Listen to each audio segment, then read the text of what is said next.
I pray it's going to be a glorious year for all of us in Jesus' name.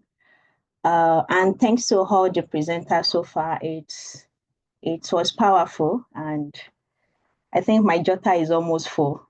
Thank you, Adewale and Mrs. Grace, for that. And I would like to appreciate the opportunity that has been given to me to have a presentation this morning. I do not take it for granted. So thank you so much, MD, for this opportunity.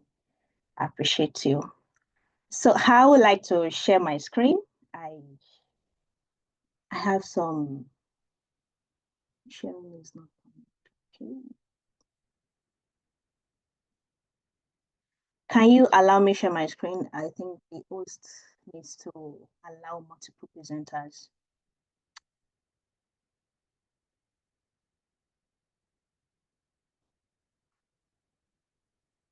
Okay, gotcha. Can you see my screen?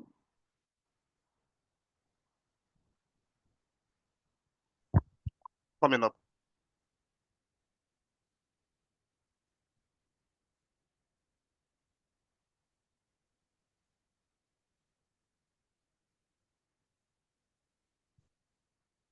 Can you see my screen? Yep. Okay. Yes. No. Okay, thank you so much. Also, this morning, I would be talking about entrepreneurship, and the major focus will be on taking ownership, right? So it's going to be an interesting one, trust me. It's going to be more of interactive section too. So let's get ready because I can be calling names to answer some questions, okay? So let's dig into it.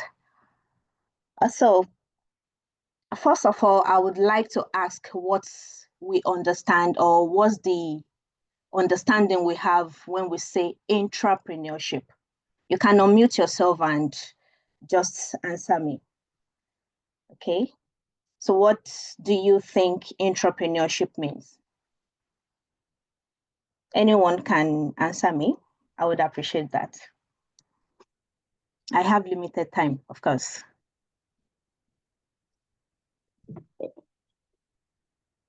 Hello, good morning, everyone. Good morning, Kay. Thank you. Yeah, entrepreneurship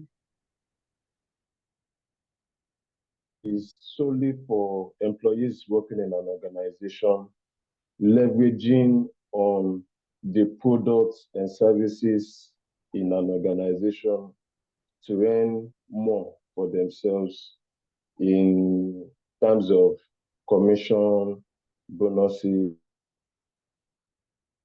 Yeah, that is just. Okay, Thank you. thank you for that. So can we merge, okay, can we say what's the difference between an entrepreneur and an intrapreneur? Or what's the difference between entrepreneurship and intrapreneurship? Well, entrepreneur is an owner of a business, while entrepreneur is hired by an entrepreneur, by the owner of a business, to say, yeah. So entrepreneurship is solely someone leveraging in the business sector, a founder of a business, doing business, and an entrepreneur works under an entrepreneur. Yes. Okay, thank you so much for that. I don't really have much time and I have a lot to talk about, but then let me proceed. I would say entrepreneurs typically work independently and they have a complete freedom to pursue their vision, right? They are responsible for developing their business plan and also securing funding, right? They have full control and direction for their venture. While entrepreneurs on the other side, they work within an existing organization or company. Okay, so just like I've put here that entrepreneurship refers to a system within a company or organization that allows employees to act like entrepreneurs, but there are existing protocols on ground in the company that you need to take over, right? So moving forward, by way of introduction, who is an entrepreneur? Would you call yourself an entrepreneur? Do you see yourself as an entrepreneur, right? So let's explore some concepts about what this entrepreneur is all about. You see, individuals who are tasked with creating new and innovative products within an already established business, like I said. And we have different types of entrepreneur within an organization. We have those that are just majorly creators, right? They are majorly creating ideas. And we have those that are doers. They might not be able to create things in an organization. They are doers of those things that have been created. And we have some that are implementers. And this entrepreneurship it's just a big word, but it's coined from two particular words, which is internal, right, and entrepreneurship. It means you are internally in an organization that someone is using the company already, right? So it gives you avenue to bring in your skills, to be creative, to take initiative, and also risk taking of your role.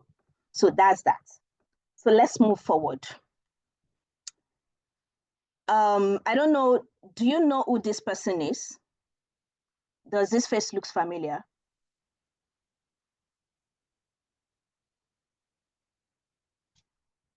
Nobody. Okay, this is Jade Oshiberu. She she's a filmmaker and an outstanding one for that matter. She's an entrepreneur. So basically, an entrepreneur is just, in a simple word, you are an employee. That's just it. You are an employee. And I read that she innovated this TV called Undani TV, if I'm not mistaken. And I read that this Undani TV was an idea that was suggested to her CEO during a period when the bank was seeking to restructure and transform its penetration strategy. But I must give kudos to the CEO, I mean the ex-employer, because he did well to involve both high and low, just like our MD used to do. He doesn't always leave anyone aside that, okay, this one is just by the way, let me use the experts, so to say. He involved everybody in the organization, both high, the low ranking staff, to develop new strategy for the firm. But even big kudos to this lady, Jade, who at age of 25 worked so passionately to the point where she could innovate something as cool as Indani TV, right? She was given the Indani TV just like a project to run, and she took it passionately, growing to unprecedented heights. Just like MD used to give us the opportunity to train, to use our power, to use our skills, to display everything that we have. It gives us that opportunity, right? She used everything in her power and she took this project just like a baby. Indani TV being our core source of media training, just like we also have a source like every month we train, it gives us the opportunity to take charge. She also took charge. So you see, this entrepreneurship of a thing, I would say it's a win-win scenario. You win, the organization win. There's no loss. So you can't just say, let me just sit down and get paid. That's not the situation right away. It's a win-win scenario. And I must tell you that you can't be an entrepreneur and not eventually become well respected or well valued in the organization. You can't take ownership of the things that are placed in your hands and you won't be respected. You won't be valued. Which employer does not like an employee that is always a step or two steps ahead of him in innovation or be it strategy for the company? You'll be well respected, right? So just like I've said, an entrepreneur, you possess the entrepreneurial skills and the thinking. You take direct responsibility within an existing organization, right? So another example is Paul. He works with Google and he was able to come up with Gmail that we all are using this day. And he became an entrepreneur and he's successful, right? Another thing I will talk about is having the mindset of an entrepreneur. An entrepreneur is someone who has an innovative approach to his job. You can't just sit down and wait to be babysitted or to be delegated things all the time. You have to have a mind of your own. An entrepreneur is always seeking to boost productivity and output for the employer. You have to think about how to bring more profit to the company. An entrepreneur works hard at the building on innovation, on ideas brought to the firm. And I would say that becoming an entrepreneur isn't hard at all. It's not. If you make it a habit of consistently researching into your employer's area of business with the aim to improve the existing business structure or activities at your employer's organization, I'll tell you, you become a star in no time, right? You have to have the mind of the customer approach. You have to have the mind of team making. You have to be a team maker. You have to be a resourcer, a matchmaker in partners, team management in your employees, and all of that. So I would say I have a lot of experiences in BIC, and I would say I'm very grateful to God for the opportunity He gave me, because taking ownership has become a natural thing for me. I have some pictures here where the first one is where we started hydroponics technology. We all are familiar with these pictures, right? And I must say that some of us, probably not here today, or some people, if we are to still be in this first picture, this wooden greenhouse, not everybody will stay. But because the spirit of ownership is in me, I was able to see the vision of the company and stay by it. I want to grow, right? We took a lot of ownership in all of these things. I need to be fast. The time is fast spent.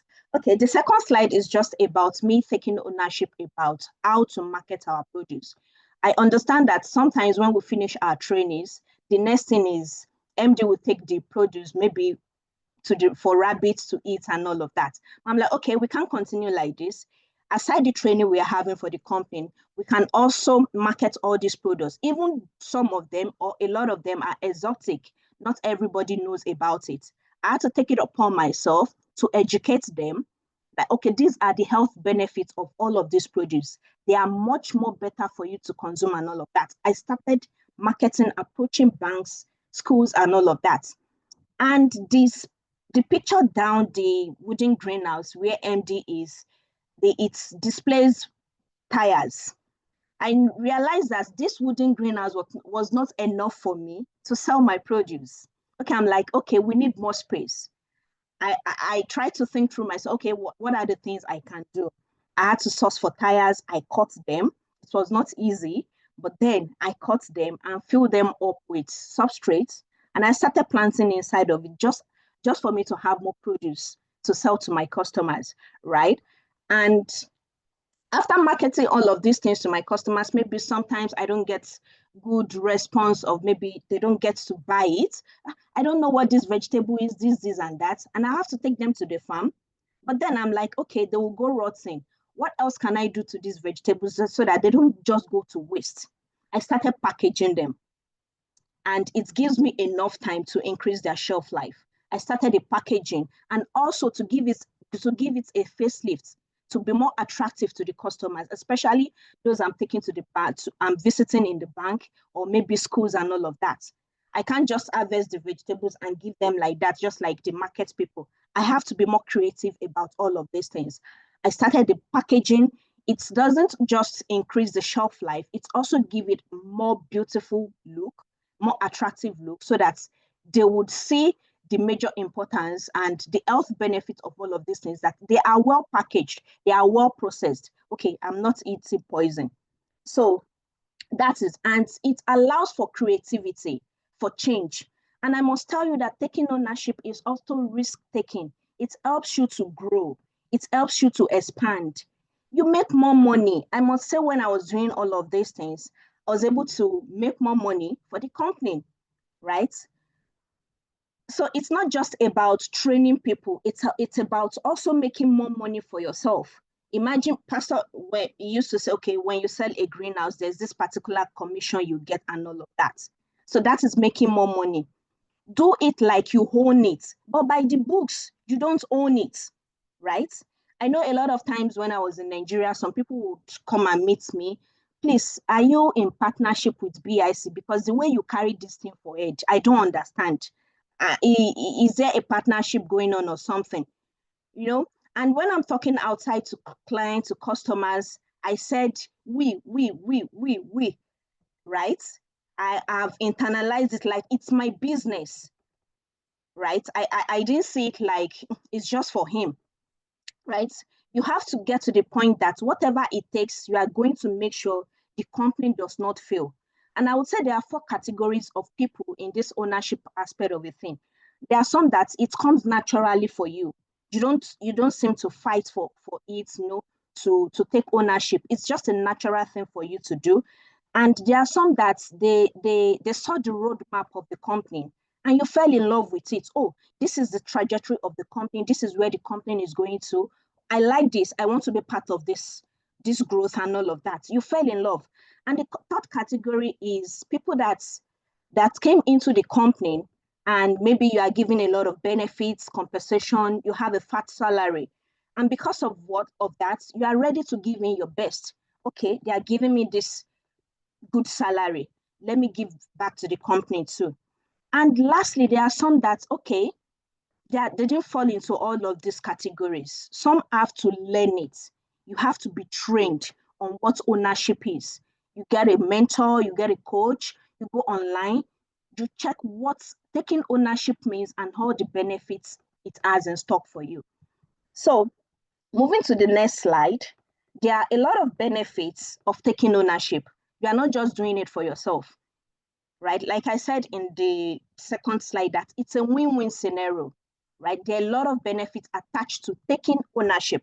The first one, I would say, it's increased employee morale and productivity. You will be motivated to work because you've seen the business as your own.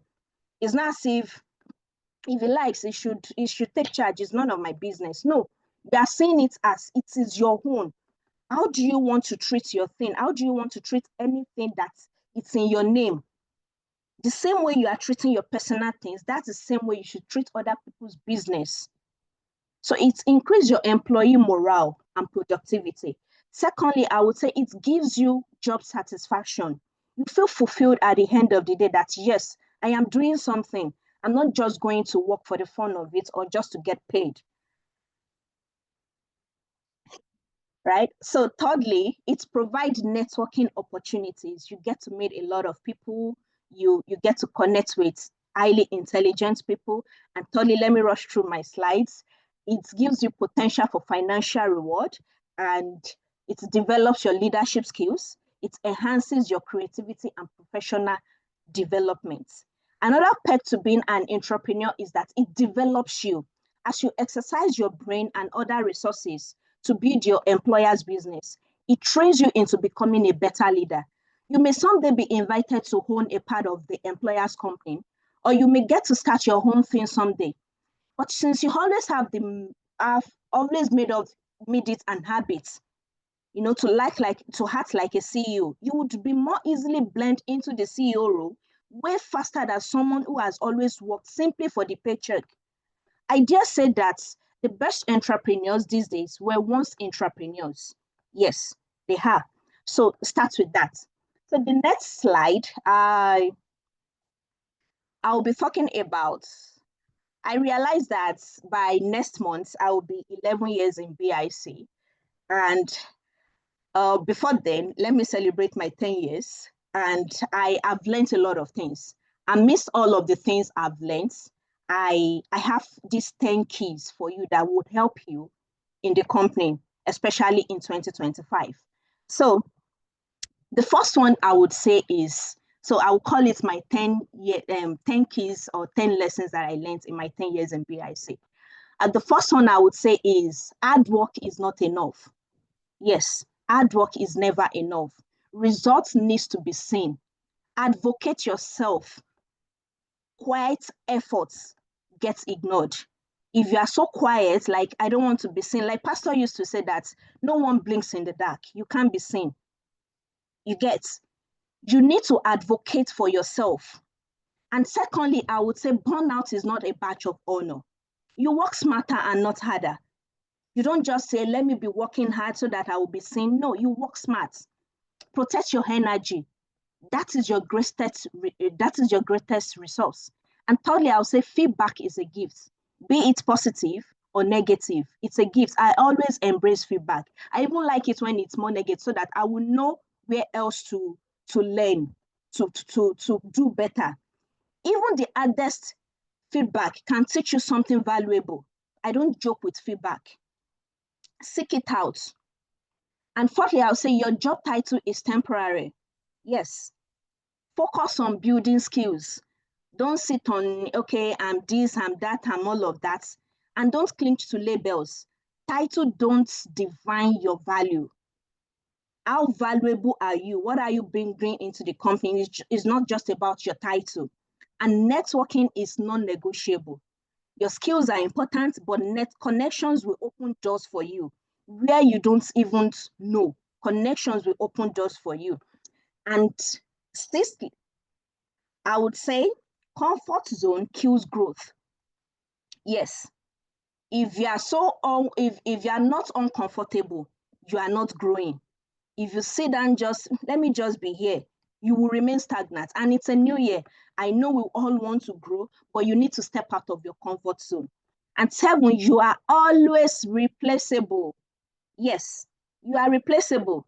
Don't say yes, they can't do without me. Hello, you are replaceable. Focus on making an impact, not being irreplaceable. Impact builds a legacy. Everyone is replaceable. And the sooner you realize that, it's a bitter truth. And I would say you take it anyhow you like, but try and add a bit of thought to it, however you want to take it. But you are replaceable, right? No one will hand you success. Take ownership. Push for opportunities. No one is going to care more about your career than you. And perfection slows you down. Aim for growth. Okay, aim for growth, not perfection. Done is better than perfect. That I'm done is better than, oh, I'm perfect. And lastly, I will say insatiable appetite for knowledge. Insatiable appetite for knowledge. Never get tired of seeking knowledge. Be hungry. Don't just sit down and, like Pastor used to say, that there's no permanent champion. Whatever you think you know today, you need to step up your game. So seek for knowledge, right? And lastly, call to action. I would say, please act like entrepreneurs within this organization. Do more, do better, be self-motivated, be proactive, be action-oriented, take actions, be creative, have initiative, right? And think outside the box. Lead with innovative ideas. As you are thinking outside the box, think about what you can also use the box to do. The box must be used anyhow. Have this beginner mindset, like we always say in BIC. And I'll say be comfortable with uncertainty and persistent in testing ideas. Entrepreneurship is a stepping stone to entrepreneurship. If you are looking at owning your company tomorrow, start from where we are. Thank God that our MD encourages you taking action, you bringing your ideas. So it's a whole lot of us in the company that we can grow as much as you want. So entrepreneurship is a stepping stone to entrepreneurship. Thank you so much for listening to me, and bye. Thank you.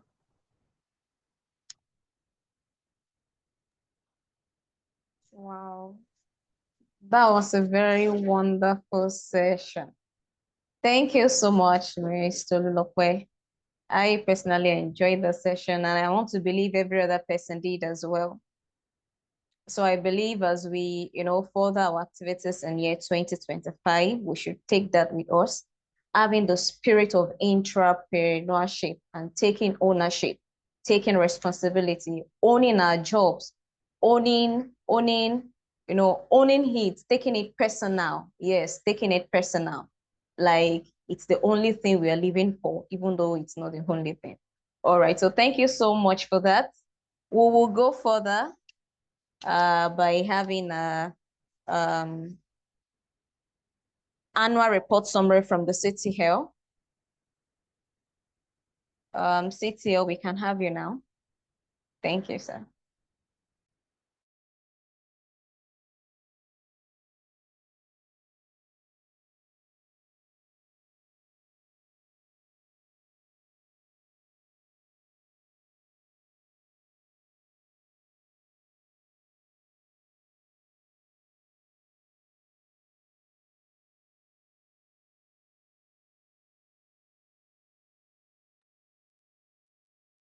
All right, thank you very much. So good afternoon once again, everyone. I hope we have been enjoying the sessions. Sister Dr. Tolu, thank you very much for that wonderful session. Operations Manager, thank you. Mr. Wale, thank you, sir.